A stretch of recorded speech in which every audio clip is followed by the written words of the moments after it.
안녕하세요. Q&A 영상을 올려달라고 하시는 분들이 좀 있어서 영상으로 준비를 해왔고요. 여러분들이 가장 궁금해하실 것 같은 3달 정도 지났으니까 3달 정도 후 경과, 얼굴 상태는 이렇습니다. 붓기가 지금 얼마나 빠지셨어요? 라고 여쭤보시는 분들이 있었는데 붓기가 완전 다 빠진 것 같진 않고 이렇게 턱 같은데 이렇게 좀 살인지 붓기인지 좀 남아있습니다.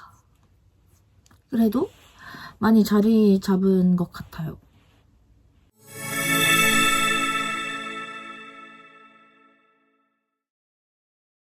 결론만 말씀드리면 저는 부정기압이 심해서 수술을 했습니다.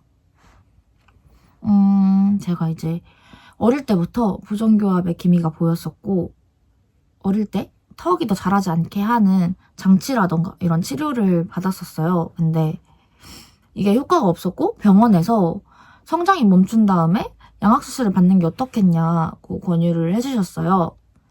이제 그 뒤로 수술을 하지 않으면 제가 이제 턱을 교정할 수 있는 수단이 없다 보니까 그냥 얼굴이 부정교합인 상태로 살아왔습니다. 근데 이게 아무래도 눈에 띄게 보이는 특징이기 때문에 또 제가 얼굴이 그렇게 예쁜 사람은 아니었어서 학창시절에 외모 관련해서 놀림을 당한다거나 좋지 못한 말들을 들어오면서 지내왔고 아무래도 그렇다 보니까 자존감이 낮아진 상태로 지내왔던 것 같아요.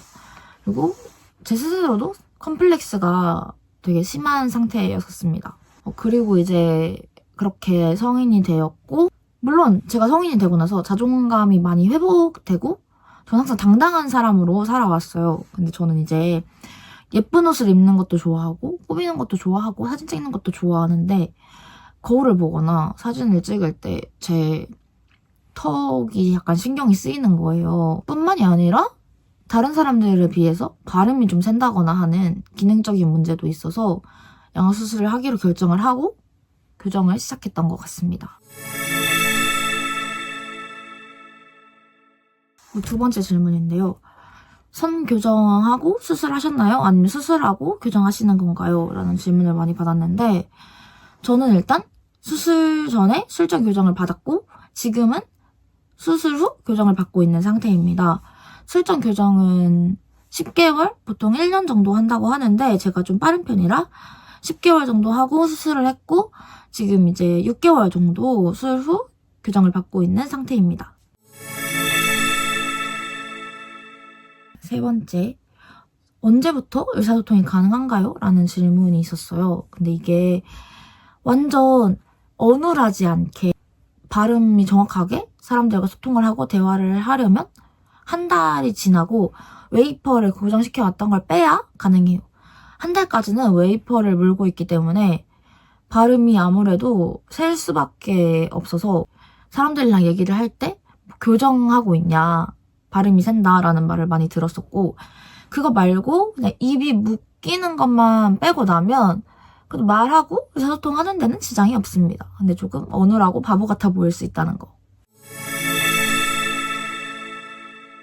그리고 네 번째, 수술 시 꿀템 추천인데요. 수술할 때 뭐 가져가야 하나요? 꼭 필요한 게 뭐가 있을까요? 이런 질문이 있었는데 이게 꼭 필요하고 가져가야 할 거는 거기 병원에서 이제 주실 거예요. 종이에다가 적어서. 근데 그런 거 말고 제가 꼭 필요했던 거. 쓰면서 정말 좋았던 게 뭐냐면 가습기, 면봉, 거즈나 손수건 이 정도 있는 것 같아요. 면봉은 진짜 하루에도 몇십 개씩 쓸 정도로 코 안에가 진짜 딱딱하게 막히는 느낌이 계속 들기 때문에 피 긁어내는 용도로 계속 쓰거든요. 면봉은 무조건 필요하고 이거 약국 가면은 소독된 면봉 팔거든요. 그거 사서 쓰시면 되고 가습기는 코가 아무래도 되게 막히고 안에가 딱딱하게 굳어있기 때문에 가습기가 있어야 막히는 게 좀 덜하다는 느낌이 있어요. 그리고 제가 말씀드린 게 또 거즈나 손수건이었는데 병원에서 거즈는 달라고 하면 주실 건데 이제 물을 묻혀서 코에다가 이렇게 묻혀 놓으면 코가 진짜 막히고 되게 불편한데 그거 붙이고 자고 하면 좀 낫더라고요. 그래서 이 세 가지 면봉, 가습기, 수건, 손수건이나 거즈 이 정도 있습니다. 다음 질문은 수술하고 빨대 사용해도 되나요? 이런 질문이 있었는데 저희 병원, 제가 수술한 병원에서는 빨대를 이용해서 먹으라고 했어요, 음식을. 왜냐면 씹을 수가 없으니까. 근데 댓글을 보니까 다른 분들은 빨대를 사용하지 말라고 하셨다고 하더라고요. 이게 병원마다 다 다른 것 같아서 수술하실 때 병원에 여쭤보시고 사용하시면 될 것 같습니다. 다음은 6번째 질문인 것 같은데 수술 시간 얼마나 걸리셨어요? 라는 질문이 있었어요. 저는 아침 11시에 들어가서 나왔을 때가 한 3시, 4시 됐던 것 같아요. 한 4, 5시간 걸린다고 설명을 들었는데 사람마다 다르니까 이거는 정확하진 않지만 저는 4시간에서 5시간 정도 걸렸습니다. 다음 질문으로 언제부터 코로 숨 쉴 수 있나요? 라는 질문이 있었는데 저희는 분명히 양악수술을 턱을 만진 건데 코가 진짜 코 수술한 것 마냥 물론 코를 해보진 않았지만 그런 설명을 들었던 것처럼 코가 안에 피딱지가 이렇게 가득 차고 진짜 미친 듯이 막힌단 말이에요. 막 계속 콧물 안에 피 섞여 나오고 피딱지 나오고 그러는데 병원에 있는 동안은 3박 4일 정도는 아예 코로 진짜 거의 숨을 못 쉬고 미세하게 막 거즈 같은 거 올려서 코를 좀 편안하게 했을 때 미세하게 살짝 바람이 들어갔다 나갔다 정도 하는 느낌이고 집에 가서 한 일주일까지는 좀 많이 막혔는데 그래도 어느 정도 쉴 수는 있었고 2주가 넘어서야 좀 편하게 쉬었던 것 같아요. 일주일 지나면 그래도 어느 정도 계속 조금씩 쉴 수 있는데 아예 좀 편해진 거는 2주 넘어서 좀 편해졌던 것 같아요. 이게 코 안에가 부어있어서 붓기처럼 여기 코 안에도 부어있으니까 이렇게 빠지는 동안은 막힐 거라고 하더라고요. 다음은 이제 부작용에 대한 얘기를 좀 해볼 건데요. 부작용 걱정을 엄청 많이 하셔서 댓글을 진짜 많이 달아주셨더라고요. 뭐 턱끝 감각이나 코 퍼짐 같은 거. 그래서 하나하나 다 말씀을 드리도록 할게요.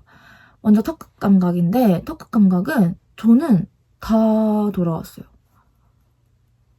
아예 다 돌아왔는데 이게 오히려 턱끝 감각이 없다기보다 저는 좀 더 예민한 느낌? 만졌을 때 다른 데보다 턱이 조금 더 감각을 잘 느낀다? 이런 느낌이 있고 아무래도 그리고 수술을 한 거다 보니까 어릴 때 할머님들이 뭐 무릎 수술하고 나면 무릎이 시리다 막 이런 얘기 하시잖아요. 그런 것처럼 저는 턱이 조금 시리다거나 가끔 욱신거릴 때가 있긴 해요. 근데 막 신경 쓰이거나 일상생활을 못할 정도가 아니고 그냥 가끔 조금 시리다? 욱신거린다? 이런 느낌이 가끔 있어요. 다음은 코퍼짐인데요. 코퍼짐 생기셨나요? 코퍼짐 괜찮으신가요? 이런 질문이 좀 많았었는데 저는 오히려 이 수술하실 때 원장 선생님께서 코끝 퍼짐 때문에 묶어놓고 수술을 하신다고 말씀해 주셨어요. 그러니까 묶어놓고 수술을 하는데 좀 짱짱하게 묶어서 예전보다 조금 더 코가 약간 좀 좁아진 느낌? 살짝 미세하게 조금 더 줄어든 느낌이 있습니다. 코 퍼짐은 아예 없고 저 오히려 코가 조금 줄어든 느낌이다. 다음은 위에 부작용들 말고 다른 부작용 생기신 거 있으세요? 이런 질문이 많았는데 다른 부작용은 거의 없는 것 같고 아까 말씀드린 시림 정도 있습니다. 다음은 수술하면 살 많이 빠지나요? 이런 질문이 있었는데 수술하면 살 많이 빠져요. 진짜 많이 빠져요. 저는 이제 많이 못 먹으니까 4kg에서 5kg 정도 빠졌던 것 같거든요. 근데 이때 빠지는 건 좋아하시면 안 되는 게 어차피 다 도로 찐다. 제가 이제 병원에서 다들 그런 얘기를 하시더라고요. 수술 끝나고 오시면 환자분들 살 많이 빠지시는데 어차피 다음 진료 때 오시면 그대로 쪄있다. 그래서 제가 그 말을 듣고 오기가 생겨서 나는 이때 뺀 거 유지를 해서 처음으로 수술하고 살 빠진 상태를 유지하는 환자가 돼보자 싶었는데 다시 다 쪘습니다. 너무 기대하지 않으시는 걸 추천드릴게요. 다음은 붓기 관련한 질문들인데요. 뭐 붓기가 빨리 빠지는 편이었어요, 제가. 그래서 그런 질문을 더 많이 받은 것 같거든요. 그래서 첫 번째로 산책 많이 하셨나요? 이런 질문이 있었는데 산책 진짜 솔직히 말해서 저 산책 진짜 안 했어요. 근데 산책 이거 하지 말라는 소리가 아니라 산책을 하셔야 더 잘 빠지는 거 맞아요, 붓기. 근데 저는 태생의 귀찮아짐이 정말 심하고 몸이 아파 죽겠는데, 얼굴 아파 죽겠는데 어딜 기어나가요. 저 진짜 너무 힘들어서 병원 복도도 안 걷고 거의 누워 있었는데, 언제 걸었냐면 코가 너무 많이 막혀서 와, 이대로 잠을 못 자겠다 싶을 때, 그럴 때 병원 복도를 좀 걸었고, 집에 있을 때는 강아지 산책 제가 가끔 나갈 때 빼고는 거의 안 해서, 이게 산책 무조건 하세요. 꼭 하세요. 산책하면 진짜 붓기 많이 빠져요. 이런 말을 제가 못 하겠어요. 그래도 병원에서 산책하는 게 좋다고 하니까 저희 산책 열심히 하고, 저는 좀 특이한 케이스인 걸로 합시다. 근데 제가 이거 이렇게 카메라 켜고 말하면서 찍는 영상이 처음이어가지고 잘 찍히고 있는지 모르겠거든요. 잘 찍히고 있겠죠? 제가 나중에 편집으로 잘 살려보도록 할게요. 그래서 다음 질문은, 한두 달 뒤에 제가 행사가 있는데 뭐 붓기가 얼마나 될까요? 한두 달 뒤에 얼굴 상태가 어떨까요? 이런 질문이 좀 있었어요. 제 한두 달 뒤 상태들 보고 말씀드리면, 저는 한 달 뒤에도 다닐만 했어요. 지금 사진을 보면 그래도 붓기가 좀 있다, 얼굴이 빵빵하다 이런 느낌은 있는데, 모르는 사람들이 보면 쟤 수술했네? 이런 생각 거의 못 하실 정도였고, 2달 지나고 나서는 거의 그냥 지금 상태랑 2달 지나고 난 상태랑 크게 다를 거 없는 정도였는데, 제가 좀 붓기가 빨리 빠진 편이라 다른 분들은 그 정도는 아닐 수도 있다고 하시거든요. 그래서 그래도 2달 뒤 정도면 사회생활하고 하시는데 문제 없지 않을까 싶습니다. 다음은 병원 정보에 대한 댓글이 진짜 많아가지고 아마 제일 많았을 거예요. 그래서 제가 말씀을 드리고 싶은데, 병원 정보는 의료법상 이렇게 유튜브 같은 곳에서 공개적으로 말하면 안 되게 법으로 금지되어 있어가지고, 그래서 제가 제 인스타로 오시면 살짝 알려드릴게요. 근데 팔로우는 좀 해주세요. 저 인스타 진짜 재밌어요. 별거 다 올려요. 알겠죠? 저희 인스타에서 봐요. 이제 질문들에 대한 답은 다 끝났고, 제가 마지막으로 하고 싶은 말이 있어서 이것만 얘기하고 영상 마무리하도록 하겠습니다. 이 영상은 제가 제 이야기를 기록하고 싶어서 만든 영상들이기도 하고, 성형을 권장하는 영상도 아니거니와 지금 이 영상을 찾아보시는 분들 중에서 저와 같은 이유로 지금까지 인생을 살아오셨고, 그래서 양악수술을 고민하시는 분들이 분명 있을 거라고 생각을 해요. 자기만족의 영역으로 수술을 하시겠다고 하는 건 제가 말리지 않겠지만, 만약에 남들의 시선 때문에 너무 힘들어 하시면서 이러한 이유로 수술을 고민을 하시던 분이 계시다면, 저는 꼭 그들의 기준에 맞춰야 할 필요는 없다고 생각합니다. 사람들은 자신과 조금 다르고 남들과 조금 다르게 생긴 부분들이 있다면 무조건 비방하고 보는 경향이 있는 것 같아요.